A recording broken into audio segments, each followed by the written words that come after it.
참팟을 응원하는 가장 쉬운 방법 아시나요? 다운로드하기, 별점 주기, 댓글 달기, 구독하기. 기억하세요. 다운로드하기, 별점 주기, 댓글 달기, 구독하기. 여러분 안녕하십니까? 김미화 인사드립니다. 윤일병 사망사건, 국가정보원 대선 개입 사건 등은 공익제보로 진실이 세상에 알려졌습니다. 그런데 정부, 기업, 학교에서 벌어지는 부정부패를 알린 공익제보자들이 공익제보를 했다는 이유로 해고 등을 당하고요. 경제적, 정신적 고통을 겪고 있습니다. 참여연대, 민주사회를 위한 변호사 모임, 인권의학연구소, 시민사회단체 연대회의는 경제적 어려움을 겪고 있는 공익제보자 여러분들께 최대 200만 원의 생계비를 6개월간 지원해 드립니다. 필요한 경우 법률 상담과 심리치료도 지원합니다. 신청기간은 7월 8일까지고요. 각 단체 홈페이지에서 신청서를 다운받아 제출 서류와 함께 참여연대로 제출하시면 됩니다. 자세한 내용은 각 단체 홈페이지 또는 참여연대 02-723-5302로 연락 주십시오. 이 사업은 아름다운 재단의 지원으로 진행됩니다.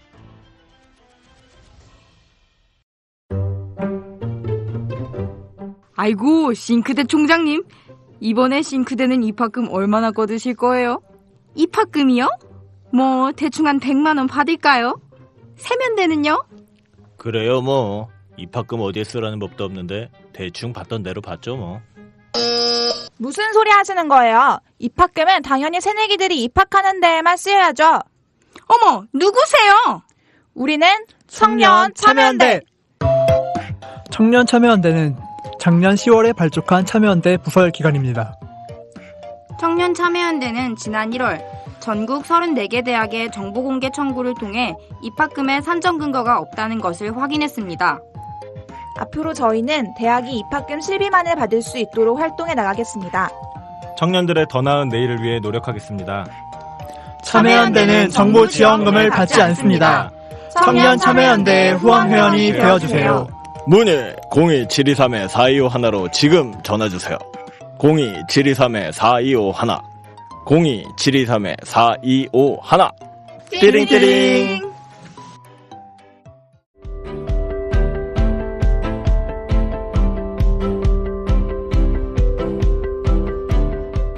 시민 여러분 안녕하십니까? 참여연대 팟캐스트 참팟입니다. 44회고요. 요즘 뭐 참팟도 많이들 들어주시면 우리 참여연대가 만드는 또 다른 팟캐스트 뭐 철학사이다, 또 건강팟 이런 분들 많이 들어주시더라고요. 그리고 제가 저번에 김호준의 파파이스 한번 나갔는데 그 후로도 또 많은 분들이 와주시고 구독돼 주셨는데 고맙습니다. 계속 그렇게 우리 참팟 사랑해 주시고 참여연대 회원가입 해주시면 저희들이 더 힘내겠습니다. 오늘은 굉장히 또 아주 흥미로운 주제입니다. 최근에 총선 넷 압수수색 뭐 과잉수사 이런 논란도 있었고 또 그 총선 내 실무진들 4인의 집까지 압수수색 당하면서 선거법과 선관위의 문제점이 다시 한번 부각이 됐는데요. 현존하는 언론인 중에서 선거법 문제 최고 전문가를 한번 모셨습니다. 예전에 오마이뉴스에서 일했던 박상규 기자님 오셨습니다. 예, 안녕하세요. 네. 반갑습니다. 그 박상규 기자님 여러분 딱 인터넷에 쳐보시고 하면 오마이뉴스 시절에도 아주 유명했지만 오마이뉴스를 그만두고 더 유명해졌는데 그 포탈 다음에서 하는 뉴스펀딩, 지금은 이제 스토리펀딩으로 이름 바뀌었는데 그 스토리펀딩을 쭉 연재해서 기사도 환상적이고 모금도 환상적인 굉장히 제가 배워야 돼. 저도 한번 시작해 보려고 하는데 같이 한번 하시죠. 아 그럴까요? 네. 그래서 내보고 발자 같은 거면 좋죠. 모금된 돈은 저한테 다 주실 건가요? 전화 참여연대? 저 활동비만 좀 주시면 제가 알겠습니다. 참여연대 내부를 고발하는 참여연대 내부는 고발할 게 별로 없어요. 참여연대는 뭐 돈 줄 때 받을 것 같은데 아니 고발하기 다 깔발려 있기 때문에 고발할 게 별로 없습니다. 뭐 예. 자, 우리 사랑과 평화의 로스쿨 한상희 교수님 오셨습니다. 반갑습니다. 와. 그다음에 칼 폴라니 예, 현신 칼 폴라니 연구소 정태인 소장님 오셨습니다. 안녕하세요. 우리 참팟 청취자들 확실히 늘어났어요. 구독자 숫자도 지금 7,000명, 정기 구독자만 7,000명에 듣는 분들까지 몇만 명, 이제 막 몇십만까지 가니까 이제 댓글 보면 정태인 선생님 숨소리가 들린다. 네. 숨을 좀 줄여달라 이런 댓글이 있어요. 비염 있으세요? 몰라. 아니 내 그냥- 숨소리인지 어떻게 알았을까? 아, 근데 그게 느낌이 있어요. 목소리하고 숨소리가 약간 연동되잖아요, 네. 보면. 아, 놀랍더라고요. 그거는 방송인으로서는 치명적인 일입니다.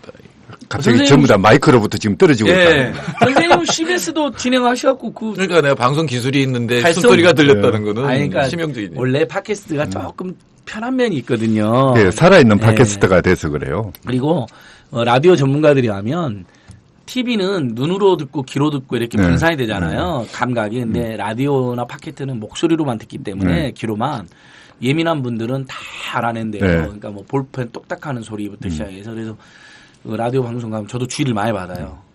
그다음에 이렇게 대본 넘기는 소리 있잖아요. 네. 그것을 거슬려 하는 시민들이 많대요. 그래서 대본은 슥슥 이 소리 있잖아요. 원래는 네. 이렇게 이 스테이플러로 찍으면 안 돼요. 네, 그렇죠. 이렇게 빼야 되는 거지. 그러니까 그걸 스테플러가 있어서 이렇게 넘기는 순간 소리가 또 나는 거죠. 이렇게 뒤로. 그러니까 그냥 옆으로 이렇게 살짝.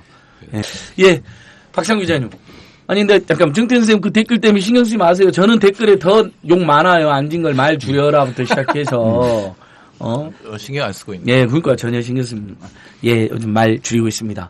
자, 박상 기자님 오셨는데. 네네. 자, 최근에 포털 다음에 스토리 펀딩 또 연재해가지고 막 모금액이 엄청 늘어나고 있던데요. 그거 뭐로 연재하시는 거 이야기 좀 한번 해주세요.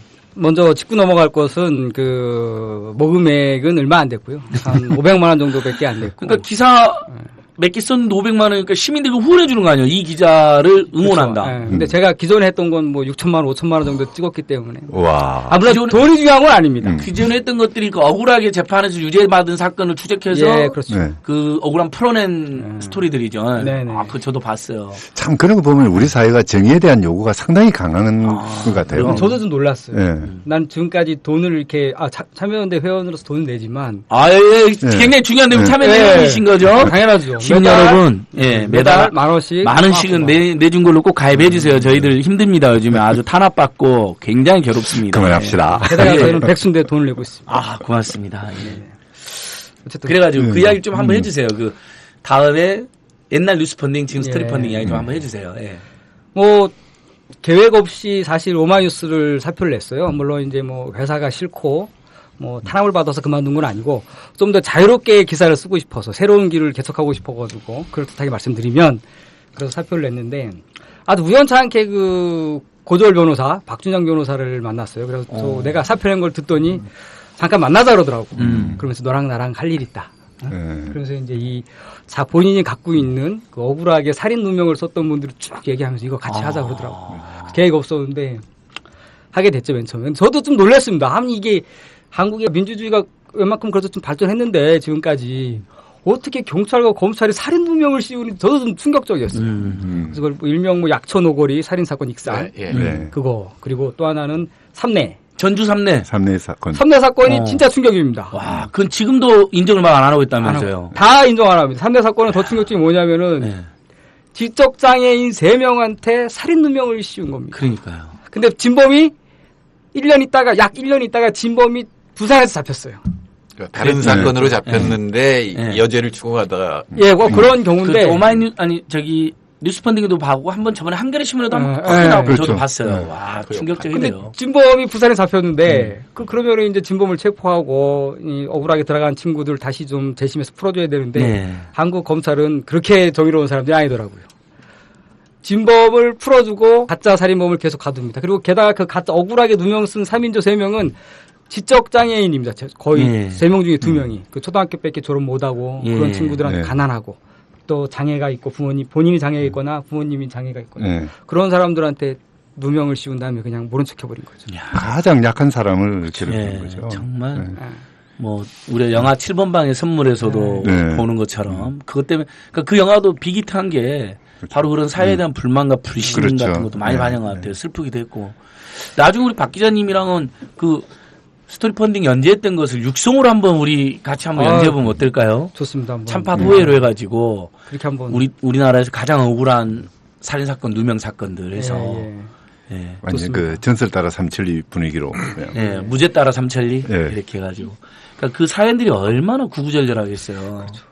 그 시민들의 힘이 참 대단한 게 어쨌든 간에 그렇게 보도를 한 덕분인지 시민들이 또 많이 관심을 가져주셔서 이 사건들이 먼저 말했던 익산 택시기사 살인 사건 같은 경우는 재심이 확정이 돼서 지금 재판이 처음부터 다시 진행이 되고 있고 이건 곧 누명을 벗을 수 있을 것 같고 아까 얘기했던 삼례 사건 같은 경우에도 재심이 될 것 같습니다. 이게 이제 바로 시민들의 다 힘이라고 생각을 합니다. 이건 박수 쳐야 돼요. 야, 박수. 역시 우리 박상규 기자님. 아니, 제가 잘했던 건 아니고요. 진정한 언론인. 미국에도 비슷한 운동이 있거든요. 이노선트 운동이라고 해가지고. 이노선트. 무죄 운동이죠. 무죄 운동이죠.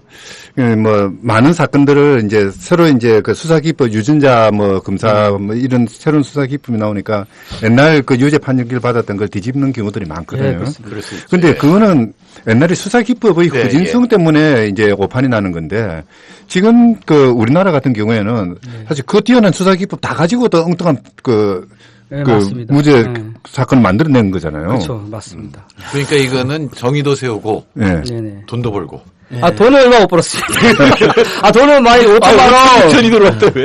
이건 자랑이 아니라 토탈 재심 사건은 1억을 넘게 펀딩 받았는데, 이제 그분들이 억울하게 누명 썼던 분들이 전부 다 생활이 어렵습니다. 아까 말했듯이 많이 몇 배 오시고, 또 원래 가난했고, 또 장애도 있으시고, 그래가지고 그분들하고 저하고 다 똑같이 돈을 배분했어요. 변호사들 다 1대1로. 그래서 제가 3례 사건으로 한 5천만 원 펀딩 했는데, 다 나누니까 제 수중에 떨어진 돈이 350만 원이더라고요. 그러니까 돈을 벌어서 복지도 하고 세 번째 복지까지. 시민 여러분들의 힘이죠. 다. 최소한의 생존을 하셔야 되는데 그게 몇 달을 했는데 350이면 한 달 월급도 안 되는 거 아니에요? 어떻게 보면 좀 좌절했습니다. 그래서 좀 좌절했는데 어쨌든 그래도 그냥 한 가지 좀 광고 말씀드리면 다음 사건이 다음으로 또 진행해야 될 사건이 끝내주는 사건입니다. 이것도 억울하게 살인 누명, 그것도 강간 살인 누명인데 2명이 대선 후보하고 관련 있는 사건입니다. 더 이상 얘기하지 않겠습니다. 여기서 끝. 예, 그러니까 지금 선거법 연재 끝나면 곧 지금 진행할 그러니까 똑같이 재심 시리즈 똑같은. 지금 이제 스토리 펀딩은 자기가 동시 2개도 연재할 수 있나요? 그럼요. 근데 일단은 근데 보통 그게 쉽지 않지만 하나를 마무리하면 또 기대가 되네요. 이럴 때는 그렇게 이야기하는 게요. 이 팟캐스트 끝나는 지점에서 약간의 암시를 줄 것 같습니다. 그래요.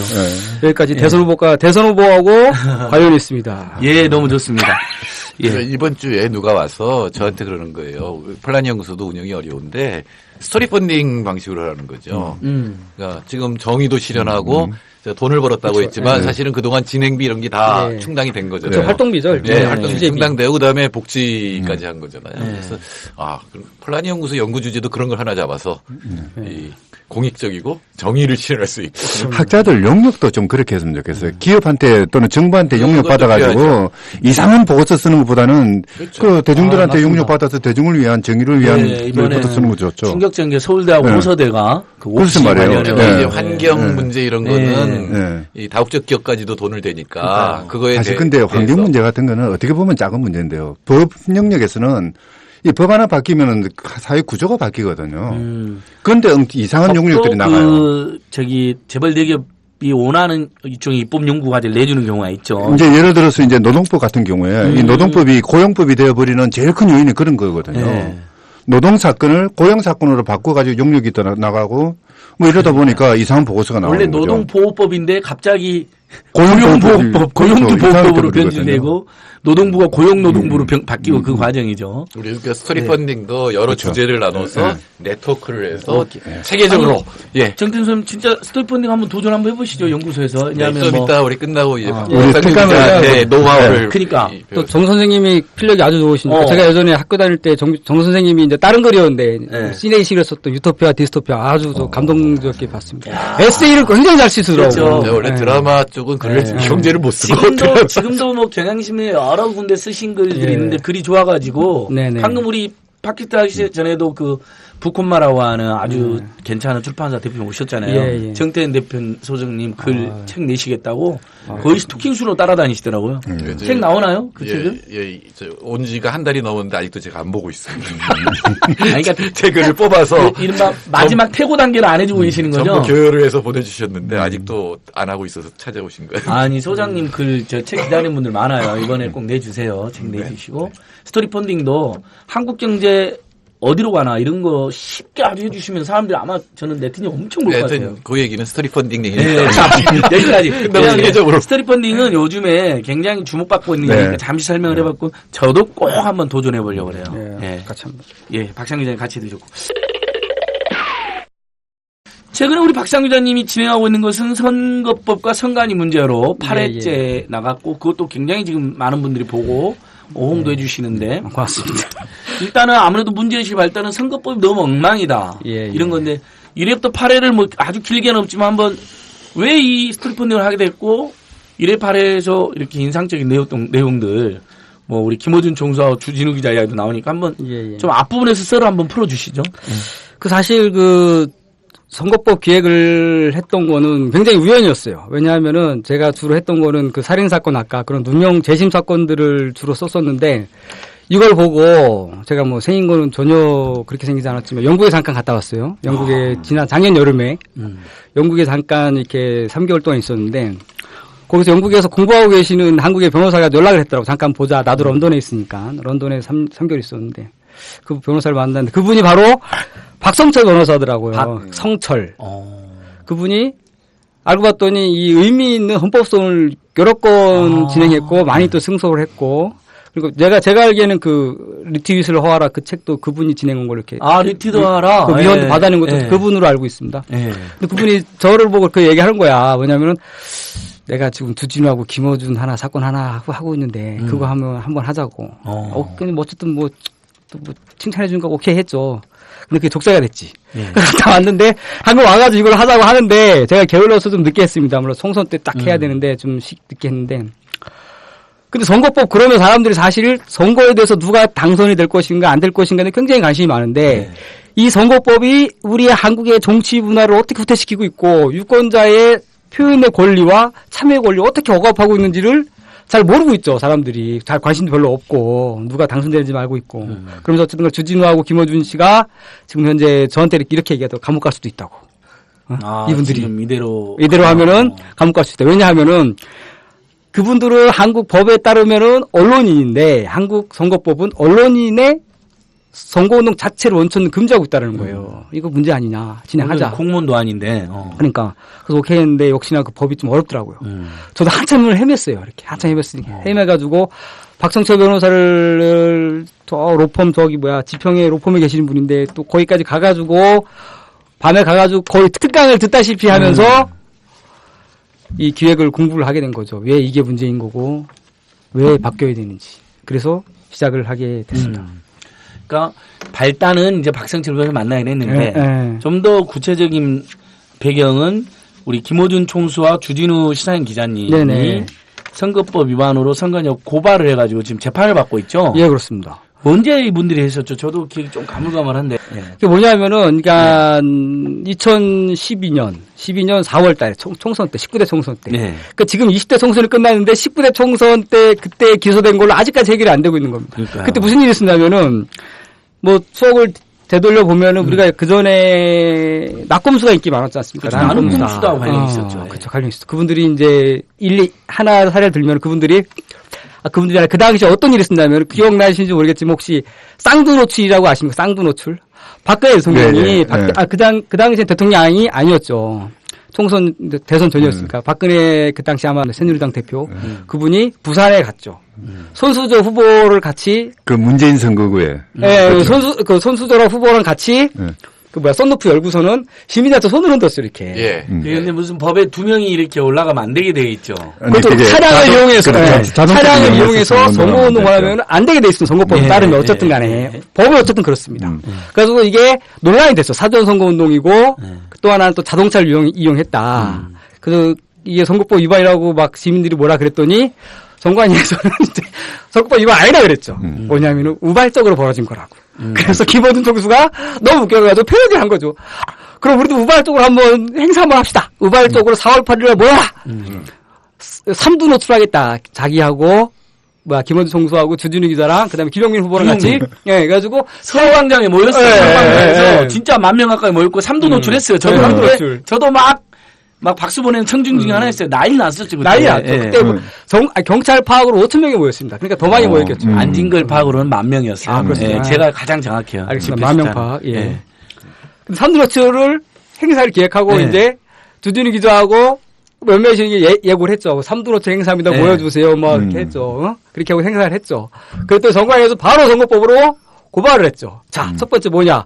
집회를 고지했다. 삼두로츠를 우발적으로 모이세요. 패러디해가지고 김어준 총수가 우발적으로 모이라. 또 주진우 기자도 우발적으로 모이라 그랬더니 그렇게 공지한 것은 사전에 집회를 기획한 거다. 그러니까 집회를 이용한 선거법이라. 패러디는 문화행사이기 때문에 그 집회법 적용 아니라고 해야 될 건데. 우리 무조건 이번 총선 때 참여연대 압수당한 것도 낙선운동 기자회견을 집회했다고 지금 우기면서 치고 들어오는 거예요. 그렇죠. 일단 그 첫 번째 집회를 개최했고 그리고 또 거기서 또 마이크를 사용했다고. 확성기 사용. 확성. 또 한국의 선거법은 너무 꼼꼼해. 시민들이 마이크를 사용해가지고 의견을 발표하면 바로 또 선거법 위반입니다. 참 친절한 선거법이에요. 저도 놀랐습니다. 거기서 또 그 당시에 또 주진우 기자하고 김어준 총수가 무슨 얘기 했냐면 여러분 이번 4.11 그 당시에 4.11 총선 맞을 겁니다. 4.11 총선은 각하를 심판한 날입니다. 그 말을 또 문제 삼았죠. 뭐냐면은 각하 심판 그 말은 곧 새누리당을 후보를 찍지 말고 야당을 찍으란 말이냐. 이게 바로 특정 후보를 떨어뜨리고 특정 후보를 당선시키기 위한 발언이다. 이거 선거운동이다. 그래서 선거법 위반으로 2명을 기소를 합니다. 그게 다 걸린 거죠. 그러니까 집회도 안 되지, 마이크 사용했지, 확성기 사용, 그 다음에 또 지지 발언했지. 지지 발언, 그러니까 낙선은 그러니까 언론인 선거운동 금지 조항도 위반했다는 거죠. 다 걸립니다, 그게. 그래서 이제 검찰에 불려가죠. 그 검찰이 이제 주진우 기자 앉혀놓고 아주 재밌는 얘기를 합니다. 뭐라 그러냐면은 이제 그 당시에 주진우 기자가 서울광장에 그 말을 했거든요. 그때 김용민 후보가 살짝 뭐 사퇴해야 되냐 마냐 그 논란이 됐었잖아요. 근데 그래가지고 주진우 기자가 이렇게 장난스러운 멘트를 합니다. 김용민의 사전에 사퇴란 아롱 사퇴밖에 없다고. 그 말했더니 검찰 보러 이렇게 말합니다. 주진우 기자 앉혀놓고 당신 김용민 사전에 사퇴는 아롱 사퇴밖에 없다는 얘기 했죠. 그래. 그 말은 그럼 가만히 있죠. 주진우 기자 가만히. 그때 무조건 다 이 묵비권 행사합니다. 김어준 총수하고 주진우 기자님하고. 그러면서 이제 검찰은 다 써놓죠. 대답을 안 하고 스마트폰을 들여다봤다. 딴짓을 하고 있다. 그러니까 뭐 경찰이든 검찰이든 불려가면 묵비권 누구나 행사할 수 있잖아요. 근데 그걸 마치 굉장히 검찰을 어떻게 써왔냐면 굉장히 건방지게 뭐 질문에 대답 안 하고 뭐 스마트폰을 보고 있다. 나를 보고 씩 웃었다. 벽을 본다. 뭐 묵비권 행사 그냥 쓰면 되지. 그렇죠. 묵비 중 그러면 되잖아요. 묵비권 행사 중. 근데 이게 사실 다 그 기록들이 다 법원으로 넘어간다고요. 그 파서 읽으면 굉장히 건방지게 볼 수도 있다고. 이 사람은 뭐야 이거. 검찰이 개전이 정이 없어 보이는 거죠. 그렇게 해가지고 아롱사태가 검찰이 물어보죠. 왜 아롱사태가 왜 그런 거 왜 물어보냐고. 그래서 주진우 그냥 가만히 있죠 그냥. 이게 바로 한국의 선거법과 검찰의 수준입니다. 또 이것만이 아니라 물론 이제 그 당시에 낙검수가 워낙 인기 많다 보니까 여러 야당 후보들이 차마 여당 후보가 부르진 않았겠죠. 야당 후보들이 주진우 기자와 김어준 총수를 자주 초청을 합니다. 자기 선거운동할 때. 그래서 가서 지지 발언을 해요. 이렇게 누구누구 이렇게 지지 발언을 합니다. 그거 다 선거법 위반으로 다 고발됐습니다. 검찰로. 왜냐하면 니들은 언론인이다. 언론인이 그렇게 지지 발언을 하면 이 안 된다. 그래서 고발이 됐죠. 더 웃긴 거는 기본총수 그러더라고. 자기는 고발 당하고 나서 자기가 언론인인 줄 알았다고. 나 언론인이었어! 이렇게 얘기하더라고. 딴지보를 언론으로. 그러니까 그 이전에는 언론인 취급 안 했을 거고. 그렇죠. 맞습니다. 출입증 안 주고 그러다가 이제. 갑자기 처벌하려고 언론인으로 간주를 했군요. 그럼 고발 당하고 나서 그랬더니 내가 언론인이었어? 그래가지고. 제보 하더라고. 한국에서 유력 언론인 중에서 선거법 위반으로 고발당한 사람은 거의 둘이 거의 유일합니다. 거의 사례를 찾아보기가 어려워요. 그러니까요. 근데 한국 언론의 역사는 사실 특정 후보를 또 한 명이 누구예요? 김어준하고 주진우 둘. 둘이. 두 명이 지금. 최초의 사건이죠. 왜냐면 김용민은 당시 후보였기 때문에 언론인이 아니니까 어차피. 그런 그렇고 뭐 사실 말씀드린 대로 한국의 언론의 역사는 어떻게 보면 계속 알게 모르게 위선적으로 누구를 지지했던 역사인데. 그러니까요. 뭐 조중동이 누구를 지지하는 다 하는 거 아니에요. 근데 거기서 한 번도 고발당한 사람 없습니다. 그러니까 그렇게 사실상 노골적으로 선거운동 하는 건 내버려두고 오히려 약간 솔직하게 행사한 사람들만 처벌이 될 뻔한 거네요. 그때 무슨 구속영장도 청구하지 않았어요, 당시에? 그게 뭐냐면은 이 얘기하면 좀 우리 김원총수한테 변할 수 있는. 아니요, 재밌을 것 같아요. 얼마 전에 우리 김호준의 파파이스에 제가 나갔는데 말을 못하게 하는 거예요, 저한테. 얼마나 아우로가 센지 제가 주눅 들고 왔다니까요. 아니, 왜 이렇게 주눅이 들어요? 근데 너무 세요, 우리 안 시장님이 주눅 들 정도면. 대단해, 총수님. 근데 그래도 마지막에 참여연대 회원가입, 응원해 주셔야 된다고 멘트 줘갖고 많은 분들이 그 한마디 때문에 참을 수 있죠. 그렇죠. 제가 참았죠. 그리고 참파동보도 했더니 구독자가 지금 100명이 더 늘어났어요. 훌륭합니다. 저는 한번 지나가는데 김호준 총수가 차 마시고 있더라고요. 그래서 사인까지 받아왔는데. 그럼요. 저하고는 커피나 한잔 하는 사이입니다. 근데. 예. 어쨌든 김총수가 뭐라고 하냐면 예. 맨날 그전에 쫄지 마, 개개도 돼 그러던 사람이 예. 사실 되게 걱정을 해요. 구속될까봐. 그러니까 선거법은 무섭거든, 이게. 뭐냐면은 이게 뭐냐면은 구속되면 말 못하니까. 정봉주 전 의원도 구속됐잖아요. 그러니까. 예. 그러니까 자기네들도 구속 충분히 될 수 있다고 이거는. 그때 영장도 청구했었다니까 주진우 기자한테가는. 예. 이게 뭐냐면은 또 이분들이 왜 또 김총수가 이렇게 평소에 언행과 달리 많이 쫄아 계시냐면은 괘씸죄를 충분히 적용할 수 있고 그렇죠. 법원이 이렇게 판단할 수 있는 게 뭐냐면 이분들이 후보 지지 발언을 한두 번 한 게 아니에요. 되게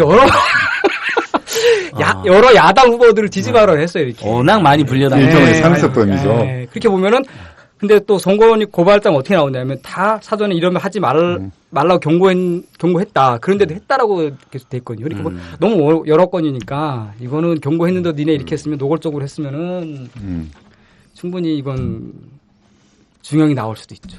그래가지고 저는 그렇더라고. 이건 안 나오고 우리 구속된. 아니요, 우리 우리 한상희 교수님이 판단하기에는 어떻게 될 것 같아요? 뭐가요? 지금 이 사건. 일단 법학자가. 네, 오늘이 6월 29일인데요. 네. 내일 6월 30일 날, 오늘 저녁 이제 이 방송 올라가니까 그러죠. 내일 이 언론인의 선거를 금지한 법률 조항에 대한 헌법재판소에 공식 판결이 있는 날입니다. 법학자로서 우리 정치의사 표현의 자유의 신봉자, 상징, 한상희 교수님 한 말씀 해 주시죠. 사실, 이거는 외국 같으면 문제도 되지 않는 사건이거든요. 외국은 신문사가 사설로 지지운동을 해버리잖아요. 그렇죠. 외국이 아니라 한국에서도 별로 문제 안 됐던 얘기죠. 요새 와서 갑자기 이런 문제. 그리고 사실 낙동수 탄압용이라고 봐야죠, 당시. 조금 전에도 이야기 나왔지만은 직접 간접적으로 다 언론에서 다 이야기하잖아요. 그렇죠. 다 얘기하죠. 그걸 법원에 끌고 가는 그런 사건을 하는 세력이나 또는 또 그걸 가지고 고민하고 있는 헌법재판소나 똑같은 거죠, 이게 고민할 거리도 아니잖아요. 그러니까요. 근데 이제 문제는 고민할 거리가 아닌데 지금 김어준 총수가 구속될 수 있다는 거 아니에요. 그러니까 정말 이제 제가 고민할 때가 된 거죠. 헌법 문제. 예, 참. 사실 우리나라 선거법은 세계에서 아주 가장 나쁜 선거법 중에 하나일 거예요. 네. 말을 못하게 해놨잖아요. 네. 겉으로는 입은 풀고 돈은 묻겠다 했는데 실제 보면은 입은 묶고 놓고 돈은 풀어버리는 그런 현상이 돼버렸거든요. 이게 좀 여러 면에서 다 뜯어 고쳐야 돼요. 예. 얼마 전에 참여연대에서 표자연 유권자 표현의 자유연대 그런 거 만들어 가지고 선거법이 모든 규제 없애자 그런 주장까지 한 적이 있거든요. 실제 우리나라 선거법은 없어져야 돼요. 네, 맞습니다. 존재할 이유가 없는 법이에요. 예. 그러니까 후보자들이 부당하게 돈 뿌리는 거하고 그 다음에 누가 보기에도 흑색성전하는 거 이런 것만 규제하면 되잖아요. 그렇죠. 그냥 유권자들은 냅두면 되잖아요. 네. 저놈이 좋든 싫든 저 사람이 사랑하든 말든 막 이야기하고 다니는 게 선거해야 되는 거잖아요. 그 이제 외국 같은 경우에는 선거법에서 선거 규제하는 게 뭐냐면은 그러니까 돈으로 유권자 표를 사는 행위. 네. 이제 적극적으로 이제 표 매수 행위 하고요. 그다음에 선거 방해 행위. 대충 이 정도 규제하거든요. 그렇죠. 선거운동은 내버려둬요. 왜냐하면 선거운동은 상대가 있는 것이기 때문에 한 사람이 거짓말하면 상대방이 반박하면 되는 거죠. 그렇죠. 한 사람이 다른 어떤 특정한 후보에 유리하게 이야기하면은 다른 사람이 또 그 후보에 대해서 깎아내리면 되는 거거든요. 그러니까 미국 버니 샌더스, 힐러리 클린턴, 도널드 트럼프 이런 거 보면 진짜 말의 성찬이잖아요. 그렇죠. 반박하고 치열하게 토론하고 유권자들도 막 자기끼리 막 아니요. 반성 반대하면서 때로는 충돌도 하고. 하다못해 진짜 과열된 선거더라고. 그게 제일 우리도 선거가 과열돼야 되잖아요, 원래. 그 속에서 국민들은 정책에 대해서 관심을 가지게 되고요. 후보자가 어떤 사람인가 알 수 있게 되고. 한국 선거는 너무 냉정해요. 차가워. 그 분위기가. 할 수 없는 게 아무것도 해야 되는데. 그러니까 아무것도 할 수 없어. 어차피 술자리에서 친구들끼리 가끔 그러니까 술자리에서 친구들 싸워. 원래 공론장에서 싸워야 되는데 왜 술자리에서 싸우냐고. 그러니까. 예. 정태인 선생님도 미국 선거 많이 보셨잖아요. 아니, 그게 문제가 이런데 막 아니, 물론 나오죠. 지지선을 하는데 그렇게 했을 경우에 언론이 객관적으로 양쪽의 얘기들이 아까 뭐 중상모략은 불법으로 잡아야 되잖아요. 그것까지 헷갈리게 만들지 않을까 뭐 이런 것 때문에 아마 예, 언론인이 이제 지지 못하게 한다고 얘기할 거 아니에요. 지금 아마 위헌 판결할 때도 그런 게 문제가 될 텐데. 사실은요, 이게 뭐냐면 유권자들을 철저하게 불신하기 때문에 그러거든요. 이대로 내버려두면은 몇몇 조금 힘세거나 말 잘하는 사람들이 유권자들을 꼬드겨가지고 엉뚱한 투표하게 만들 거다. 근데 우리나라 유권자들 다 똑똑하잖아요. 예. 누가 뭐라 해도 자기가 투표하거든요. 이 이야기가 언제부터 나오느냐 하면은 1920년대 그 일본의 다이쇼 데모크라시 때부터 나오는 이야기예요. 갑자기 어려운 얘기를 하면 다이쇼. 예. 그때 조금 어렵게 이야기를 하자면요. 대정시대. 예. 그때 이제 그 뭐 민주주의 한다고 해가지고 그러니까 보통 선거제를 도입을 합니다. 중요한 선거 보통 선거제를 도입을 하는데요. 이제 그렇게 걱정이 딱 되는 거예요. 뭐냐면 여태까지 귀족들만 투표를 하다가 어중이 떠중이라고 이야기되는 무지랭이도 투표를 하게 되니까 이 사회주의자들이 집권할 가능성이 있잖아요. 그리고 또 그 민중들의 대표가 의회들을 가능성이 있거든요.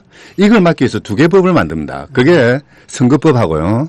그 다음에 이제 치안유지법이라고 해서 지금 이제 우리나라 국가보안법 전신이죠. 예. 그러니까 조금 체제에 어긋나는 이야기하는 사람들은 치안유지법으로 잡아 넣어버리고. 그 다음에 이제 선거 과정에서 선거운동의 형식으로 뭔가 그 기득권들에 반하는 주장을 하는 사람들은 선거법 위반으로 다 잡아 넣어버려요. 바로 이제 그런 틀이 우리나라에 지금 아직까지 그대로 남아있는 거죠. 바로 이제 이러다 보니까 우리나라 선거법은 그러니까 일본 제국주의 선거법을 모토로 하면서 세계에서 가장 나쁜 민주주의 자체를 억압하는 법이 돼버린 거거든요. 예, 맞습니다. 그 언론인의 선거운동을 금지하는 나라는 민주주의 국가에서 전 세계에서 그 예를 찾아보기가 어렵다 그러더라고요. 없대 아예 이런 조항 자체가 있는 나라가 찾아볼 수가 없다라도 그 예를. 그러니까 아니, 전 세계적으로 말을 못하게 하는 선거법은 없어요. 그러니까요. 어차피 그냥 말인데 뭐. 말인데. 쓰는 것도 아니잖아요. 심지어는.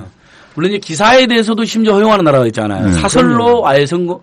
그러니까 아까 뭐 지지선언 뉴욕 타임즈 그다음에 워싱턴 포스트 다 합니다. 거기도 민주당 다 지지선언 하던데 보니까. 아 이거 모든 언론이 다 하죠. 자기들이 주력 언론이라고 생각하는 데 다 하죠. 그러니까 뉴욕 타임스에서 2012년 대선인가요? 오바마 당선됐을 때 대선 성공했을 때 뭐라고 사설을 썼냐면은 뉴욕 타임스에서 미트 롬니를 비판하면서 간교한 속임수를 쓰는 인간이라는 표현을 합니다.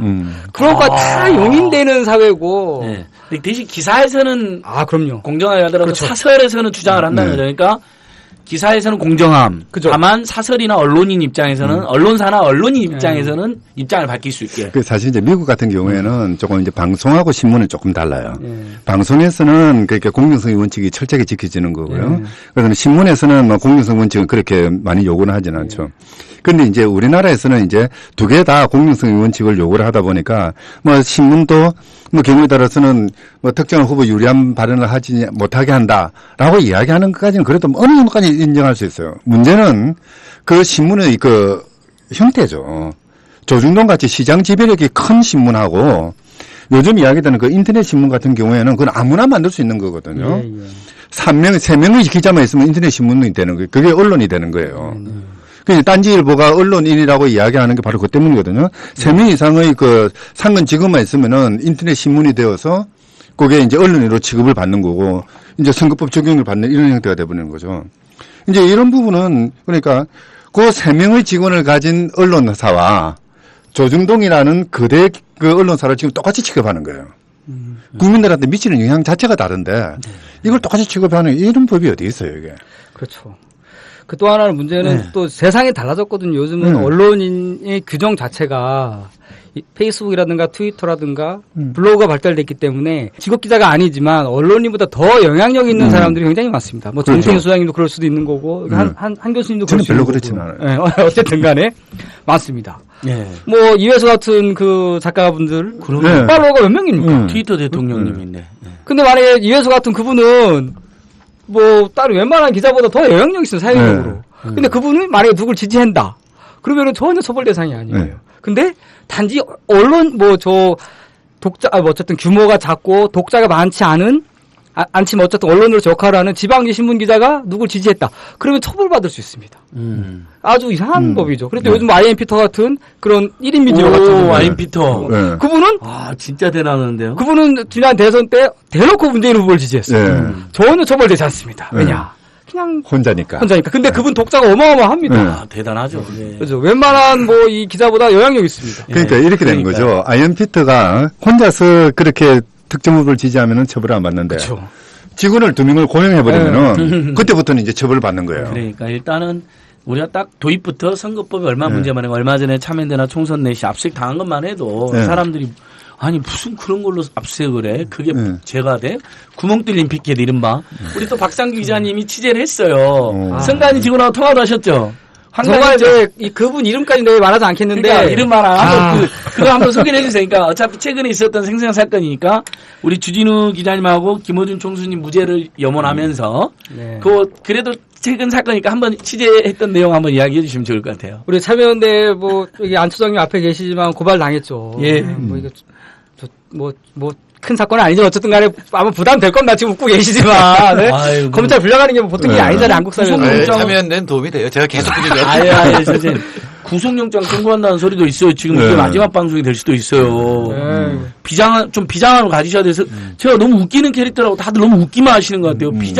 박근혜 정권이 무슨 일을 할지 모릅니다. 우리 저기 안진걸 처장은 김어준 총수처럼 이렇게 겁내고 이러지 않을 거예요. 의연하게 대처하고 있어요. 그다음은 저는 구속되면 좋아요. 제 학교 졸업생 일 안 해도 돼요. 일 좀 쉴 수 있고. 국립수련원에서 삼시세끼 주면서 그러니까 살 좀 빼고 나올 거예요. 검찰이 이거 들어야 되는데. 그래야. 근데 죄가 없어. 근데 분명한 것은 죄가 없어요. 구속되려고 해도 죄가 안 돼. 우리나라 검찰을 모르시는구나. 자기가 무슨 많이 죄가 없다래요. 아니 좀 어려운 말로 이혈령 비혈령이라는 말이 괜히 나온 것 같아요. 저는 우리나라 검찰을 마지막으로 한 번 더 믿어보겠습니다. 그 얘기도 하신 거예요. 우리가 증언을 합시다. 우리 김어준 총수는 이 박 기자에 따르면 상당히 초조해하고 겁을 냈는데 우리 안 처장은 전혀 겁을 내지 않고 있다. 의젓하게 시민들과 신비답게. 회원들의 후원과 응원이 답지하고 있긴 한데 근데 그 답지가 좀 약해요. 조금 더 회원가입과 참팟 구독으로 그다음에 참팟에서 무슨 팟을 응원하면 그게 나중에 후원금이 되더라고요. 그런가요? 네, 팟이라는 걸 주시면 돼요. 이렇게 한 달에 만 원씩 회원가입 어려우시면 팟이라도 많이 싸주세요, 여러분. 예, 박상규 선관위 취재한 내용 좀 한번. 선관위, 그러니까 제가 안초장님하고 여러분들이 총선 내에 계신 유권자 운동했던 분들이 다 고발당해가지고 검찰 수사 앞뒀으니까 취재한 다음에 마지막으로 이제 전화를 걸었죠. 선관위에다가 물어봤지. 솔직히 이게 구멍 뚫린 거 이게 그게 처벌 대상입니까? 그때 하시는 말씀이 선관위 직원이 긴장하지 마셔 선생님 제가 이름 말 안 할게요. 그분이 사실 우리도 좀 곤란하다.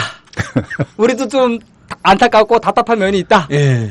분명히 이거 받게 된다라면 차마 그분은 말을 못하고 변화가 필요한 시점이긴 하다.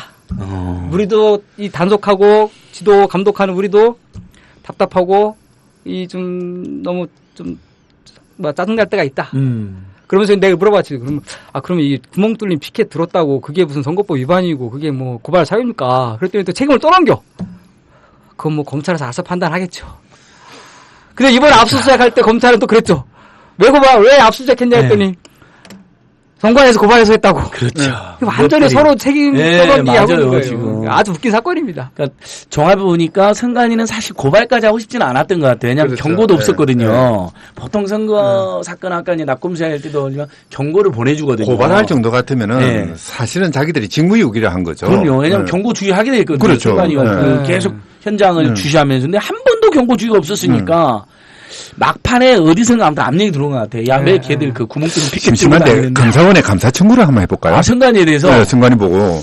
근데 왜 저렇게 구멍 뚫린 피켓 들게 내버려뒀느냐? 이건 아니냐? 그걸로 왜 이렇게 구멍 뚫린 피켓이 집착하느냐가 아니라 생각이 달랐군요, 선생님. 한번 그렇죠. 근데 아무튼 박상 기자님 나중에 저희 재판에 증인으로 나오셔야 될 수도 있겠어요. 선관위 직원들의 소극적인 태도 마지못해 고발한 것이 역력한.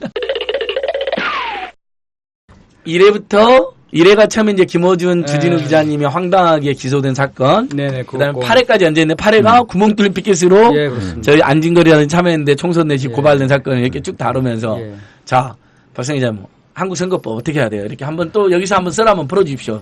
한국 기가 막히잖아요, 진짜. 저는 이런 세상에 이런 법이 있다는 것 자체가 너무나 좀 짜증 나는 거고 또 저는 우리가 너무 금지에 하면 안 된다. 그런 금지에 너무나 익숙해진 것 같아. 우리가 어떻게 이런 식으로 선거를 치러한 저는 너무나 좀 내 스스로가 황당하더라고. 공부하고 취재해보니까 더 황당하죠. 할 수 있는 게 아무것도 없습니다. 유권자인 내가 왜 내 대문집 앞에다가 난 누구누구 지지합니다라 그런 말을 하면 잡혀갑니다. 잡혀갈 수가 있어요. 네, 맞아요. 근데 우리는 왜 유권자가 누구를 지지한 자는 말을 못하고 투표합시다 고작 그 말만 하고 있지 않습니까? 그러니까요. 황당한 거죠. 아니 자표가 지금 잡혀갈 수도 있는 게 아니라 문서 도화로 그렇죠, 후보자 이름하고 정당하고 사진이나 얼굴이나 이름 쓰면 잡혀가니까 죄되니까 대문에 붙여놓으면 연예인 그럼 바로 고발되죠. 제일 대표적인 게 호빌 방문이거든요. 네. 선거운동의 기본은 1대1 대면 접촉이고요. 1대1 대면 접촉을 하려면 집을 찾아가야 되는 거죠. 그런데 이제 옛날에 아마 집 찾아다니면서 봉투 돌렸던 그게 이제 그 트라우마인지 뭔지 하여튼 있어요. 맞습니다. 근데 사실은 트라우마가 있기 전에 그러니까 돈봉투 돌리기 전에 아까 이야기했던 그 다이쇼 데모크라시 때 그 1920년대 선거법 만들면서 아예 호불 방문 자체를 못하게 했어요. 그때는 돈봉투 돌린 흔적도 없는데 이게 뭐냐면은 정치인들과 유권자들이 직접 접촉하는 걸 막았던 거예요. 정치를 그러니까 계속 오히려 더 멀어지게 만들고 그렇죠. 혐오하게 만들고 아니 초인종 누르면 만나기 싫으면 안 만나면 되잖아요. 지금도 많이들 찾아오시잖아요. 근데 제가 만약에 유권자 입장인데 후보님이 오셨다 그러면 저는 맞이할 것 같아요. 왜냐하면 잘 됐다 안 그래도 물어볼 것도 많은데. 그렇죠. 아니 요구할 것도 많잖아요. 그러니까 요구할 것도 많고. 우리 아파트에 뭐 이거 그 마을버스가 안 들어온다 들어오게 해달라고. 옆집하고 옆집 저희 이제 아파트에 우리 층에 세 집 있고 이 집에 또 친한 아저씨도 있는데 얼른 틀어내려갖고 한상희 후보 왔네? 빨리 내려와 같이 이야기하자. 저는 안 갈 거야. 아니 그러니까 한상희 후보님 오셨다고 예를 들면. 그러니까 후보가 돼도 안 찾아라 그러는 거지. 게을렀어. 그러니까 좀 선거법 다시 돌아가면 좀 전문적으로 말씀드리면 한국의 선거법은 포괄적 금지 예외적 허용이에요. 모든 걸 다 금지한 다음에 아주 최소한의 것만 아주 작은 것만 예외적으로 허용한단 말이죠. 근데 우리는 이 금지에 너무나 익숙해져가지고 이게 부당한 것인지 모르고 살고 있는 거죠. 유권자인 내가 왜 다 표현도 못하고 말도 못하고 왜 이러고 살아야 돼. 그거 됐는데 지금 모든 걸 다 금지해놨어요. 아무것도 못할 수가 없어. 지금 이 선거법 포괄적 금지 예외적 허용의 선거법을 포괄적 허용 예외적 금지로 가야죠. 아까 말씀하신 대로 뭐 선거 비용을 요만큼만 쓰게 한다거나 상하선 돈 뿌리는 거 그 정도만 해야 돼. 제가 법을 모르지만 민주주의 꽃이 선거라면 표현의 자유 헌법적인 권리가 먼저 보장된 위에서 피어야 될 꽃인데 표현의 자유를 막아놓고 지금 선거하자라는 거니까 대단히 모순적인 위헌 판결이 나야 되는데 모르겠습니다. 내일 어떻게 날지. 내일 위헌 판결 나야 되고 나머지도 다 위헌 판결 나야 돼요. 완전히 그럼요. 선관위에서도 얼마 답답했으면 작년인가 선생님 한번 선관위가 아예 선거법 많이 고쳐야 된다. 자기들 스스로 냈잖아요. 저기 문서도화 뭐 이런 것도 고치자. 문서도화를 이용한 이것도 고치고 선관위도 지금 만나면 다 법이 문제가 많다. 불필요한 정가를 양산하고 있다. 사실 우리 국민들 입장에서는 다시 한번 말하면 돈으로 표를 사는 행위. 그다음에 무슨 국정원 같은 놈들이 댓글 달고 막 선거 개발 이런 몇 가지만 막으면 되는 거잖아요. 그렇죠. 나머지는 후보자하고 시민들이 알아서 하면 되는 거예요. 막. 당연히 위헌 판결이 나야 될 것 같은데 사실은 저는 좀 회의적이거든요. 그러니까 법관들은 냉엄한 선거를 좋아해. 보니까 그러니까 뭐 과열을 싫어하더라고. 유권자는 과열을 좋아하는데 과열이 재밌는데. 제가 비서관일 때 열심히 한 게 종부세 받는 거예요. 종부세 일부 위헌 판결이 났었거든요. 저는 뭐 모릅니다. 이분들이 왜 위헌 판결을 냈는지는. 하지만 제 속으로는 그렇게 생각해요. 한번 이분들의 재산을 조사해 보면 대충 이 사람들이 다 종부세에 걸리지 않을까 생각이 들어요. 어떻게 보세요 지금? 종부세에 걸리기 때문에 그렇다. 설마 그러지 않았겠죠. 그 주변에 있는 사람들이 대부분 종부세에 걸리는 사람들이에요. 그 사회의 분위기를 그대로 반영하는. 그러니까 헌법재판소 재판관의 구성이 지금 상당히 부자들에게 유리하도록 구성이 되고 또 그런 판결을 내릴 가능성이 높다면 아까 데모크라시 때 사실은 가난한 사람들이 정치에 관심을 없게 만들기 목적이었잖아요. 그렇죠. 그럼 이번에 합헌 판결이 날 수도 있겠다라는 의구심이 난다는 지금 거예요. 9명의 헌법재판관 중에 보수 8, 진보 1명 이렇게 분류되잖아요. 근데 사실은 9명 재판관들의 대부분은 유신헌법 가지고 헌법 공부를 한 사람들이에요. 물론 이제 그 재판 연구관들이 뭐 새로운 이야기들을 그 이제 정리해가지고 보고하기도 하겠지만은 기본적인 틀은 정치에 대해서 조금 좀 부정적인 시각을 가지고 있는 부정적이고 사람들. 일단 사회가 시끄러운 걸 싫어해. 그렇죠. 예. 조용해야 돼. 그러니까 선거도 조용히 지지근듯이 하는 예. 이분들은 그러니까 냉엄한 걸 너무 좋아한다니까. 냉엄한 걸. 우리는 시민들은 과열되는 걸 좋아하는데. 우리는 막 떠들어야 되는데. 헌법재판소가 보수화되고 있는 거는 참 우리나라 민주주의를 위해서도 또는 우리나라 경제 발전을 위해서 바람직하지 않아요. 그러니까 너무 재산권에 집착해가지고 발발 떨고 헌법 해석을 민법 해석하듯이 하거든요. 진짜 헌법을 민법아. 오늘 굉장히 명문이네요. 그러니까 사실 우리 같이 헌법 공부하는 사람들이 재미가 없어요. 박상 기자님 저기 9회 10회 마무리할 때 한상희 선생님 헌법이 민법화되고 있다. 오로지 소유권 보호에만 집착하고 있다. 이거 너무 재밌잖아요. 사실 그 선거법 내일 헌재가 결정하는 거는 언론인 선거운동 금지에 대한 그 위헌 여부고 7월 17일인가요? 그날 공개 변론을 합니다. 선거법을 두고 뭐냐면 그거는 되게 여러 가지 93조 1항 그거 도하 금지고 중요한 게 그날 다 이루어집니다. 사실 내일은 언론인 선거운동 금지 조항에 대한 그 위헌 여부 판결하는 거고 7월 17일 공개 변론은 중요한 건 뭐냐면은 되게 여러 가지 합니다. 그다음에 7월 17일 제가 알기엔 재헌절 날 공개 변론. 그건 다시 한번 노는 날인데 재헌절 날도 그러니까 청취자들이 알아서 다시 한번 확인해 보세요. 일요일이니까 아니고 보통 목요일 날 목요일 날 하죠. 목요일 날. 7월 14일인가? 죄송합니다. 7월 14일일 겁니다. 아마. 그날 공개 변론을 하는데 뭘 공개 변론하냐면은 한국의 선거법은 비례대표 후보자들은 연설도 못하게 합니다. 예. 아 그래요? 아니 못하게 합니다. 못해요. 비례대표 후보들이 다니던데? 그래서 연습 다니는데 마이크로 연습을 못하게 해서 육성으로 인사하는 것만 봐요. 그렇죠. 그렇게 나죠. 되게 웃기게 뭐냐면 그래서 잡던데? 자 제가 말씀드릴게요. 이렇게 선거운동인데 그러니까 제가 말씀드릴게요. 이게 되게 웃기게 뭐냐면 비례대표 혼자 마이크를 들고 연설하면은 금지입니다. 그러니까 제가 물어봤지. 그래서 뭘 물어봤냐면 요번에 김정인 후보가 비대위원장이 2번으로 공천받아가지고 비례대표 출마했잖아요. 그렇죠. 근데 당대표야. 그럼 어떻게 선거운동을 해, 그러면. 그래서 물어봤지, 선관위에다가. 김정인 대표 그럼 어떡합니까? 선거운동 못하겠는데 그랬더니 선관위 직원이 좀만 기다리래. 그래도 자기들 좀 알아봐야 되는데. 자기들도 몰라! 한참 여기저기 전화를 돌리고 물어보더니 뭐라 그러냐면은 또 꼼수가 있어, 선거법이. 뭐냐면은 지역구 후보자가 옆에 있으면 마이크 연설할 수가 있습니다. 그러니까 후보가 있어야 되는구나. 지역구 후보가 있으면 찬조 연설. 그러니까 그리고 운동원으로 등록하고 자, 이게 근데 왜 또 악법이냐면 안 좋은 법이냐면은 한국의 지역구 후보를 낼 수 있는 정당이 몇 개나 됩니까? 군소정당은 지역구 못 낸 정당이 굉장히 많아요.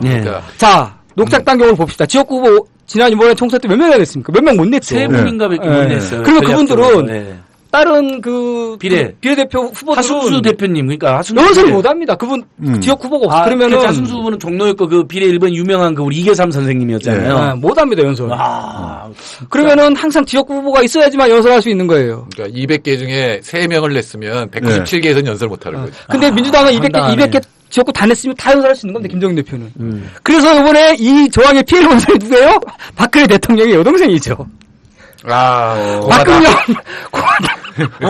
우리 언니랑 사이가 안 좋은 박근영 후보가 이번에 공화당 1번으로 비례대표 출마하셨죠. 연설 못하죠. 왜냐? 그 정당에서는 지역구 후보를 한 명 나왔지도 거의 안 나오고 알고 있어요. 그래서 그분은 자기 정책을 얘기하고 싶을 겁니다. 아마 어쨌든 국회의원 출마 후보 했는데. 남편은 나오지 않았을까? 진짜 그러면은 그러네요. 지역구 후보를 한 명도 안 내고 비례대표만 낸 정당은 그럼 선거운동을 못 하네. 못 합니다. 연설을 할 수가 없어. 어떻게 하냐면은 근데 또 선거법이 너무나 웃긴 게 또 연설 금지도 마이크를 안 잡으면 괜찮아. 근데 그걸 연설을 안 친대. 안 들리면 뭔데? 몇 명 안 들으면 괜찮아. 그러니까 뭐냐면 육성으로 소리치면 괜찮대. 그래가지고 육성으로 하더라고. 저도 봤어요. 그래가지고 지난 총선에 나왔던 이번 총선 말고 지난 총선에 이제 1번 나왔던 이유진 그 녹색당 후보. 예. 후보. 그 후보가 육성으로 하다가 하루 만에 목이 마시가지고 나머지 선거는 거기다 포기했답니다. 앞으로 선거하면은 제 알바 좀 해야 되겠다. 저는 목소리가 좀 크거든요. 그럼 그 방법이 있겠네. 그 선거운동으로 등록해갖고 알바를 하면서 그 사람이 말해준 걸 마이크를 해주면 돼. 내가 대신. 선거운동은 등록이 아마 그 후보가 있어야 선거운동 그렇죠. 등록이 될 거예요. 그러니까 아닌데 가면 그냥 진짜 이 목소리로 해야 된다. 그럼 뭐 이틀 3일이면 끝이. 그래서 7월 14일 날 그때 바로 이 비례대표 조항하고 그다음에 문서 도화 표현 못하게 하는 93조 1항인가요? 그 선거법에 대한 위헌 그 문서 도화에서 도화는 그림이란 뜻이죠. 그림요. 그러니까 이게 보면 저기 그 90조 93조에 정말 황당한 금지들이 있는데 문서, 도화, 시설물 이런 게 뭐냐면 다 신경해서 종이, 유인물, 현수막, 그렇죠. 그다음에 무슨 사진, 피켓. 그러니까 우리 인간이 그냥 사람들한테 뭐 알리고 싶을 때 쓰는 그 모든 것 있잖아요. 뭐 현수막 끈다거나 유인물을 한다거나 아니면 뭐 벽보를 붙인다거나 그런 거 있잖아요. 뭐 그다음에 뭐 이렇게 뭐 뭐죠? 허리띠, 가슴띠 이런 거 이 모든 게 금지되어 있다고 생각하십니다. 만약에 오세훈이라고 써놓고 지나간다 종로에서 사랑한다 미워한다 사랑해도 처벌돼 심지어. 네, 그죠. 사랑을 처벌해 사랑을. 그 5살 훈이 그것도 안 됐지 않았습니까? 그것도 사람들이 5살 훈이를 오세훈이 아니잖아요. 오세훈을 유추한다고 해석하면 처벌되는 거예요. 그러니까 재밌는 게 선거법에 그렇게 명문화돼 있습니다. 유추할 수 있는 것도 안 된다고. 인형도 안 돼요. 짱구는 못 말려도 5살 훈이는 말린다. 누가 이런 거 들고 다니잖아요. 그럼 그 사람 처벌해버리는 거예요.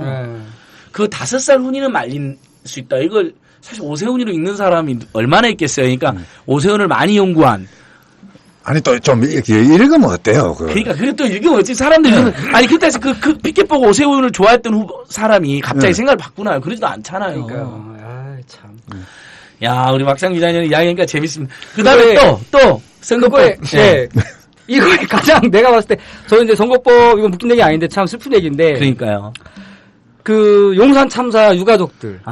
전 이제 그분들 또 선거법 위반으로 뭐 경찰 소환 뭐 통보 받았다고 얘기 들었을 때 저는 진짜 한국 선거법 진짜 잔인하다 했습니다. 뭐냐면 그 과거 용산 참사 진압 책임자였던 그 김석기 후보가 경기도에 출마했지 않습니까? 자. 누구 때문에 용산 참사가 벌어졌는지 여부를 떠나서 유가족 입장에서는 김석기 저 후보가 국회의원 되는 것 자체가 얼마나 큰 충격이고 그렇죠. 한마디로 짜증나는 일입니까? 당연히 가족으로서 자기 아버지 가족이 죽었는데 아버지 뭐 남편이 죽었는데 가가지고 기자회견 할 수 있죠. 옛날식으로 이야기하면 불구대천이잖아요. 그럼 불구대천지 원수인데 그렇죠. 그 사람 이름을 호부 호용을 못한 것처럼 부르면 안 돼요. 말하면 안 돼. 용산 참사 유가족들이 경주 가가지고 기자회견을 합니다. 김석기 후보를 찍지 말라고. 당연히 자기네 가족을 죽인 그 불구대천의 원수, 이 용어 맞나요? 맞아요. 그 원수가 국회의원 출마했으니까 찍지 말아달라고 김석기 후보를 뭐 용산 참사 책임자입니다. 찍지 마세요. 그 문서 돌렸다고 고발을 경찰에서 조사를 합니다. 문서도 뭐 많이 돌린 것도 아니고 유인물 몇 장. 그렇죠. 뭐 아니 조사 이건 팩트잖아요. 용산 참사 진압 책임자 김석기였습니다. 이 사실을 알린다고 경찰 소환 통보 받았다니까요. 이게 뭐냐면 이름 김석기란 이름 적었다고. 그러니까 용산 참사 책임자 김석기를 처벌하라. 이 현수막을 걸고 기자회견했거든요. 경주에서.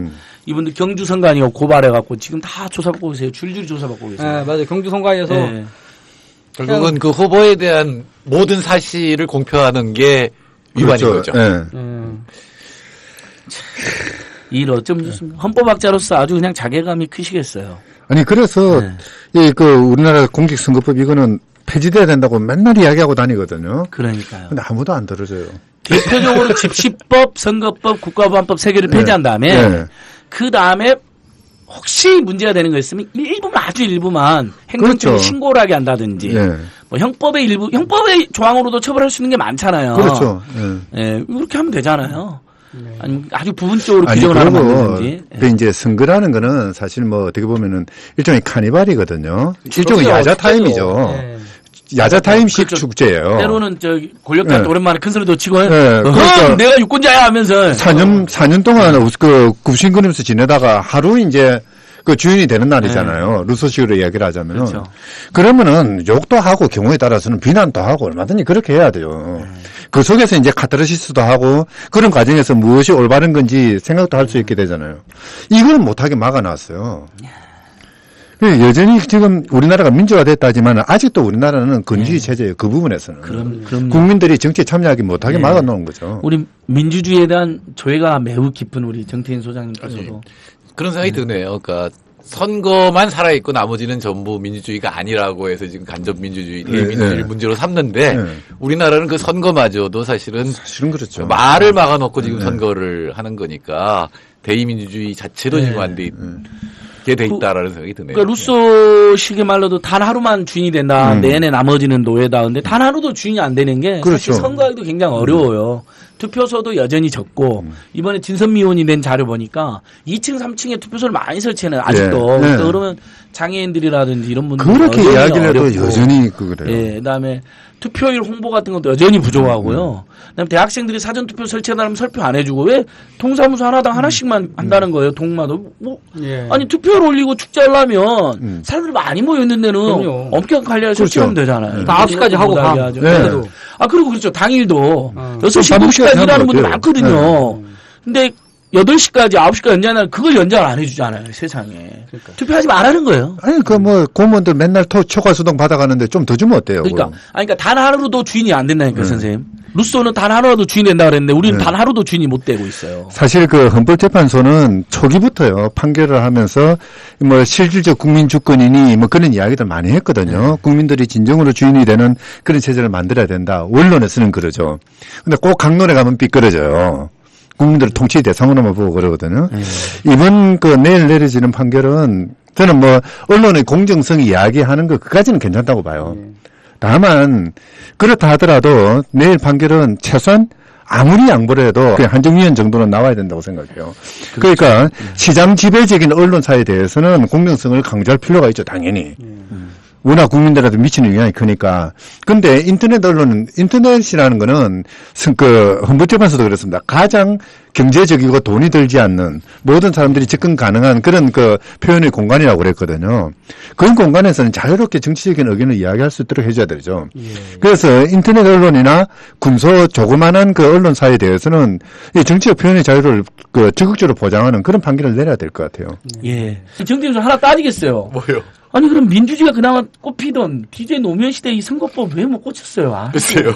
노무현 정부에서는 고쳤어야 되는데 대폭 손봤어야 되는 건데 그때는 이거에 대한 관심이 부족했던 거예요. 모르겠어요. 저는 하여튼 제가 있는 동안에 선거법이 이슈로 떠오른 적이 한 번도 없어요. 그때는 선거법이 그렇죠. 그러니까요. 그게 이제 왜 그러냐면요. 선거를 통해서 뭔가 이제 특정한 집권 세력들이 선거의 결과를 조정할 수 있다라고 보기 때문이에요. 그러니까 이거는 국민들의 입을 막으면 막을수록 어느 정파에게 유리하다고 판단하면은 선거법이 엄격하게 적용이 되거든요. 근데 그게 아닌 경우에는 선거법이 좀 느슨하게 적용되면은 사실 이런 규정들은 어떻게 보면은 큰 의미를 갖지 못하는 경우도 생기죠. 이게 선거법이 재밌는 게 이제 언론인들도 이게 이제 당사자들이 문제인데도 언론인 선거운동 금지를 풀어야 되는 거 아니야 그러면은 자기들이 겁을 먹어요. 야, 우리 선거운동하면 안 되잖아. 그렇게 해버린다. 그건 내가 얘기를 하죠 다시. 그게 아니라 기사는 당연히 공정하게 쓰고 객관적으로 써야 독자들이 인정해 주니까 그래야 믿음이 가니까 그렇게 하고 네 개인적으로 네 퇴근한 다음에 네 개인적으로 하면 자유지 않냐 그러면은. 굉장히 주눅이 들어있죠. 뭔가 되게 당황스러워해. 그게 금지 과잉국가. 그렇죠. 이래도 되나 그러는 거지. 자기 권리를 알려주면 겁내고 주눅도. 왜 나한테 그걸 시키려고 그러냐고 나 안 한다고 막 이런 사람 많아요, 맞아요. 아니 이 사건 같은 경우도 또 아주 재밌는 게요. 조금 전에 말씀드린 그 연장선상인데요. 김어준, 주진호가 언론인으로서 기사로 그렇게 보도한 게 아니잖아요. 그렇죠. 그게 핵심입니다. 언론인이긴 하지만은 언론이라고 하니까. 근데 언론인이 아니라 어떤 딴지일보나 시사인이라는 지면을 통해서 한 게 아니고 개인의 힘으로 다시 나와가지고 퍼포먼스를 벌리는 거거든요. 맞습니다. 개인이 한 거예요. 언론인이 아니에요. 근데 여기에 그 언론이라고 갖다 붙여가지고 뭐 신문범 어쩌고저쩌고 하면서 그냥 적용하는 거. 이럴 때 괘씸죄라 그러는 거 아니에요? 그렇죠. 이 괘씸죄로 처벌받는 거지. 지금. 아주 웃긴 거죠, 그러니까. 그래서 저는 승관이가 뭐 이게 뭐 별로 원치 않는데 어쩌고 하는 것도 거짓말이라고 생각해요. 법을 그렇게 원래 처벌법 같은 거는 아주 엄격하게 적용해야 되거든요. 근데 이거는 그 유추 해석이죠, 그냥 풍부짐하게. 그러니까 위에서 무슨 지시가 없고서야 네. 선관위가 설마 그랬겠어요라는 네, 거죠. 이번에는 그렇죠. 확실히 그랬어요. 왜냐하면 모든 언론인 취재 선관위 대응이 굉장히 자신 없어하고 사실 고발장이 왔었어요. 4월 10일 날 고발하고 4월 20 며칠쯤에 도착했거든요. 이번에 압수수색당에 2달 전쯤에. 제가 전화를 해보니까 직원이 미안해하는 거예요. 말투가. 아니 그게 구멍 뚫린 게 쉽게 해서 약간 말씀드리니까 아니 저 뭐 법률적 판단도 한번 들어봐야 될 것 같고 뭐 이런 식으로 그래서 뭔가 자기들도 마치 몹쓸 짓을 한 것 같은 느낌이셔갖고 아 이것 봐라 이거 보니까 선관위가 이거 자체 판단 안 했네. 4월 12일 날 고발한 날이잖아요. 네. 선거 하루 전날 갑자기 고발했겠으니까 구멍 뚫린 피켓 들고 다니면서 어쨌든 여당의 그 나쁜 후보들을 이렇게 지역단체들하고 서울 지역 NGO들이 막 비판하고 그러니까 시끄럽게. 딱 그러니까 선거법 그게 싫었던 것 같아요. 선거법뿐만은 아닌 것 같고 제가 왜 선거하기 전에 다음 차례는 참여연대라 그랬잖아요. 내가 한 번 또 손 봐줄 거라고 정태현 선생님이 여러 번. 예언이 많았어요. 근데 지금 민변이잖아요, 또. 그러니까 이게 괘씸죄라고 하는 그러니까요. 헌법에 준하는 법을 가지고 여러 군데 아니, 그러니까 박근혜 정권하고 검경 입장에서는 제일 얄밉고 싫은 데가 민변하고 참여연대가 아니에요. 굉장히 아프게 치고 들어오지, 집요하게 싸우지, 법률적으로 따지지. 아니 이러다가 우리나라도 태국처럼 국왕 모독죄 뭐 이런 거 만들어질 것 같아요. 없나요? 대통령 모독죄 이미 지금 대통령 없는데 모독죄는 여왕 없는데. 모독죄는 지금 많이 적용하고 있죠. 그러니까. 박근혜 대통령 비판 전단했다고 지금 많이들 그러니까 막 괘씸죄라고 하는 게 있고 그게 이제 여러 구체적 법의 형태로 지금 나타나고 있는 것 같아요. 그래요. 그럼 아유 하다 보니까 벌써 60분이 지나가고 있는데 박정 그러면 이제 이번에 다음 포탈 다음에 스토리 펀딩은 몇 회 더 연재하는 거예요. 이 선거법 문제로는. 지금 일단은 계획으로는 내일 재판에 대해서 한번 쓰시고. 결과 나가고 그리고 또 선거법으로 할 얘기가 너무나 많습니다. 그러니까요. 처벌받은 사람도 많고 옛날에 지금 법이 바뀌었지만 리트윗 한번 트윗 그 잘못 눌렀다고 인생이 바뀐 사람이 있어요. 직업을 잃고 경찰 케이스 부르니까 그건 이제 다행히 이제 그 지금 위헌 판결 나가지고 그건 제가 싸워가지고 온라인 무죄 판결이 나더라도 그걸 참여연대 정말 열심히 싸웠습니다. 온라인 선거운동 못하게 해가지고 난리 난 거잖아요. 그렇죠. 진짜 그 댓글 달고 리트됐다가 그래갖고 그건 지금 아니 우리나라 검찰하고 법원이 조금 그 주의를 해야 될 부분이에요. 소환 한번 하고 하는 게 자기들 아무 일 아니거든요. 근데 그 사람 진짜 눈물 납니다. 그 생활에 미친 영향 엄청나게 크죠. 저 동네에서 완전히 찍혀버렸어요. 저 검찰 불려갔다고 해보세요. 직업 압수수색당해서 주차장에서 그 차량 나가다가 덮쳤잖아요. 경찰 선생님들이 그거 봐버렸어요. 사람들이. 그 옆집에 막 소환장 붙여놓은 적도 있잖아요. 그래갖고 굉장히 현영이 아빠 얌전한 사람인 줄 알았는데 뭐 하는 사람이냐라고. 얌전해 보이진 않아요. 아니요. 되게 동네에서는 아주 얌전한. 그러니까 항상 법인들에 대한 옆에 사람들의 평가는 그렇잖아요. 이 사람이 그럴 줄 몰랐다. 평소에는 조용하고. 그런 눈치라니까 지금 동네 분들의 눈치가 아니 저 사람 얌전한 사람인데. 설마. 아니요. 동네 일에도 별로 참여도 안 하고. 왜냐면 제가 동네 일은 지금 참고 있거든요. 거기까지 참여하면 정말 참견연대가 돼서 미칠 것 같아갖고. 여기서 이야기해야 되겠다. 청취자 여러분, 안익을 처장은 참 얌전한 주민이랍니다. 예, 아유 어색해라. 나도 어색하네요. 기획기사는 앞으로 선거법이 좀 개정될 때까지 계속 쓸 생각이. 왜냐하면 재밌네요. 뭐냐면 좋네요. 사실 그 이 법 가지고 얘기를 하면 뭐 이게 뭐 흔히 독자들이 뭐 얘기하는 자극적인 사건이 아니잖아요. 자극적인 사건이 아니기 때문에 독자가 그렇게 많지 않지만 이렇게 계속 이런 독자가 안 보더라도 계속 얘기하다 보면은 사람들이 관심을 갖고 뭔가 변화가 일어나더라고요. 계속 그냥 바뀔 때까지 계속 얘기해야. 그래가지고 이제 안 처장님도 다시 한번 인터뷰하고 압수수색 당했으니까. 그러니까 그건 한번 써주셔야 돼요. 총선 내 참여연대 그다음에 그 실무진들 집 차량, 핸드폰, 그러니까 다 압수한 거 문제. 예. 핸드폰까지? 예, 핸드폰도 뺏긴 지금 실무진들이 있어요. 그래서 그 문제점 한번 꼭. 예, 알겠습니다. 그런 약간의 유권자 운동을 했다는 이유만으로 이렇게까지 당해야 되는가 한국 사회가 그런 점 한번. 어처구니없는 일이죠. 뭐 또 7월 7일 또 국회에서 토론회가 있지 않습니까? 국회 선거법 개정 토론회 하는데 박상규 기자님이 직접 토론자로 지금 참여하십니다. 7월 7일 9시 반에 국회 예. 선거법 개정 토론회. 그다음에 시민사회단체들도 이번에 전부 다 분노 열받아가지고 아주 조직적이고 치열하게 박근혜 정권과 검경 선관위의 그런 이 시민단체 활동 본질을 지금 탄압하는 거거든요. 네. 선거기간에 시민단체들이 정책 그렇죠. 발표하고 좋은 후보, 나쁜 후보 이렇게 제시하면 국민들이 자기들이 그렇다 해서 무조건 따르는 게 아니에요. 우리 어느 국민들이 예를 들면 참여연대가 발표한 대로 따라요. 요모조모 다 따져보고 최종 판단하시는 거지 어차피. 그럼요.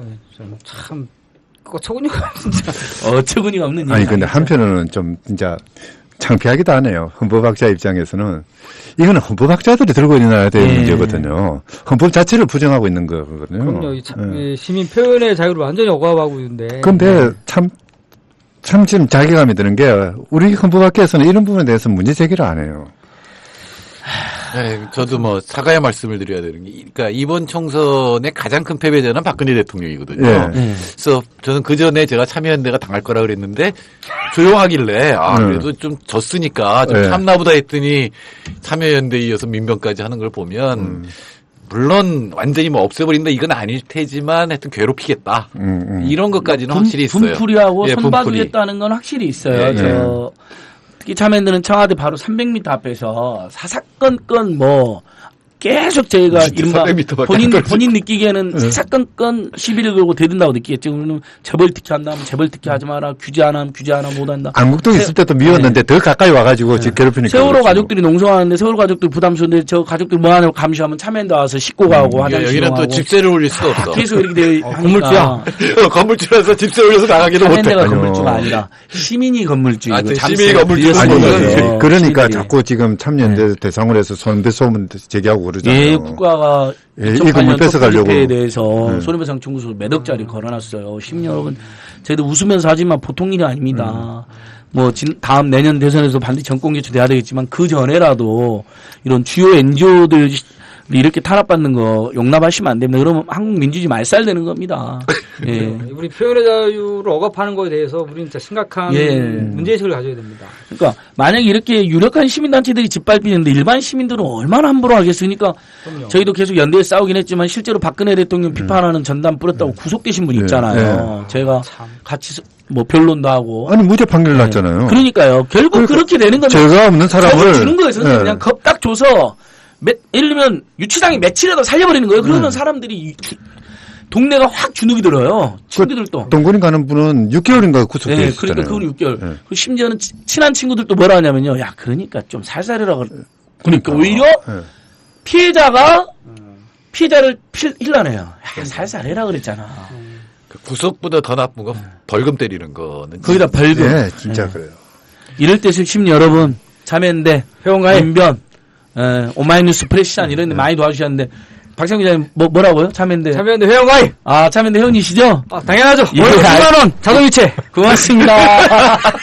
예, 우리 박상 기자님 계속 요 뉴스펀딩, 스테이펀딩 잘 해주시고요. 네네. 그 다음에 그 억울하게 살인죄 누명 뒤집어쓴 분들 그것도 계속 연재하신다는 거잖아요. 네, 그렇습니다. 그것도 해주시고 그 건으로도 다시 한번 모실게요. 예, 한번 우리가 음성으로 한번 짚어보자고요. 예, 그리고 다음 사건 다시 한번 광고 드리면 예. 대선 후보와 관련이 있습니다. 앞으로 대선 후보인가 이미 대선 후보였던 사람인가요? 지금 대선 후보로 거론되는 조금 여기서 거론되면 날아갈 수도 있는 거예요. 이거 굉장히 날아갈 수도 있고 그분을 띄울 수도 있는 사건인데 날아갈 수도 있습니다. 대선 후보. 여권인가요, 야권인가요? 그것만. 그걸 말하면 안 됩니다. 어쨌든 간에 대선 후보와 직접적으로 관련된 강간살인 사건에 누명 쓴 사건입니다. 직접적으로 대선 후보가. 야, 이거 정말 언제쯤 나가나요? 그거. 우리 너무 빨리 마치고. 사실 이게 워낙 큰 사건이어서 또 민감한 대선 후보와 관련된 사건이기 때문에 우리가 사건을 준비한 다음에 그 대선 후보를 만날 생각입니다. 정말. 하기는 그럴수록 검증을 많이 해야 되죠. 힌트 하나 더 드리면은 아닙니다. 아니 강간살인 사람 이렇게까지 애간장을 녹이는 경우가 어디 있습니까 지금? 저는 입만 쳐다보고 있어요. 강간살인 사건이고 억울하게 누명 쓴 사건들이고 무기수였다가 오케이. 곧 나온다는 거죠, 어쨌든 기사가. 시기를 지금 이게 대선 후보가 관련 있는 사건이어서 저희도 굉장히 부담을 갖고 있습니다. 부담을 갖고 있는데 그래서 가을 정도로 지금 생각을 하고 있습니다. 아주 꼼꼼히 팩트 체크 하시면서. 그렇습니다. 오케이. 예, 우리 탐사 저널리스트들이 이렇게 곳곳에 노력하고 있고 저희도 우리 참여대원들이나 청취자들께서 스토리 펀딩 박상규 기자 찾아 들어가셔서 후원금 조금이라도 내내시면 좋을 것 같습니다. 예. 참 이게 선거법 바꾸지 않으면 우리나라 민주주의 영원할 겁니다. 민주주의를 위해서라도 선거법 빨리 바꿔야 됩니다. 네, 맞습니다. 우리 오늘 박상규 기자님, 한상희 교수님, 정태인 선생님 정말 고맙습니다. 원래 박상규 기자님 참여연대나 총선 넷이 압수에 당하기 전에도 모시려고 했었는데 마침 딱 맞아떨어져서 그 날까지 했는데요. 10년은 저희 굴하지 않겠습니다. 저희 정말 합리적이고 합법적으로 했거든요. 당당히 무죄 받아내고 선거법 꼭 고치겠습니다. 하지만 많이 힘들고 어려운 건 사실이니까 우리 참판 늘 용부해 주시고 또 많이 후원해 주십시오. 고맙습니다. 오늘 방송 마치겠습니다. 안녕히 계십시오. 네, 감사합니다. 와.